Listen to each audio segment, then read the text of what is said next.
Hi, I'm Joe from Garmin. Today we're going to talk about the advanced running dynamics available on your compatible Garmin device when used with the chest-worn HRM Run monitor. To view the running dynamics measurements, put on the HRM Run and make sure it's paired to your watch. During your running activity, scroll down until you see either of the running dynamics screens. The color gauge applies to the top metric.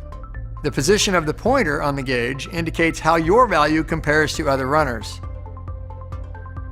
Stride length is shown in the post-run summary on some models or as a data field so you can see your stride length in real time as you run.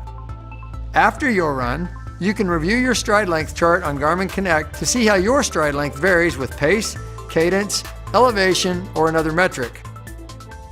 Next is vertical ratio, a metric that reflects running efficiency, or how well you propel yourself forward.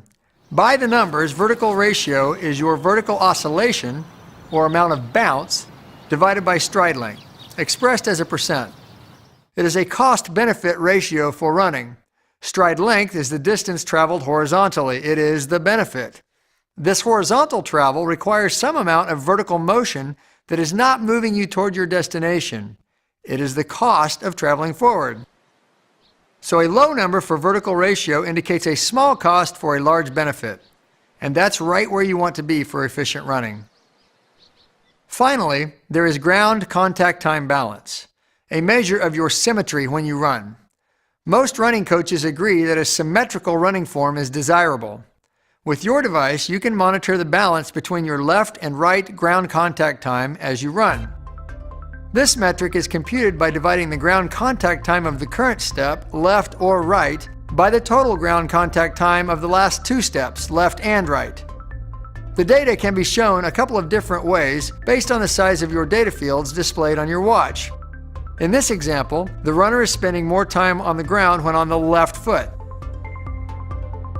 Through development and testing, Garmin found correlations between injuries and greater imbalances in ground contact time for certain runners.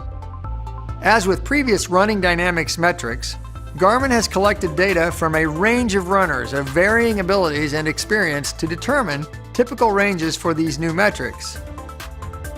The color gauges on screen and the charts in Garmin Connect give you an indication of how your values compare to other runners.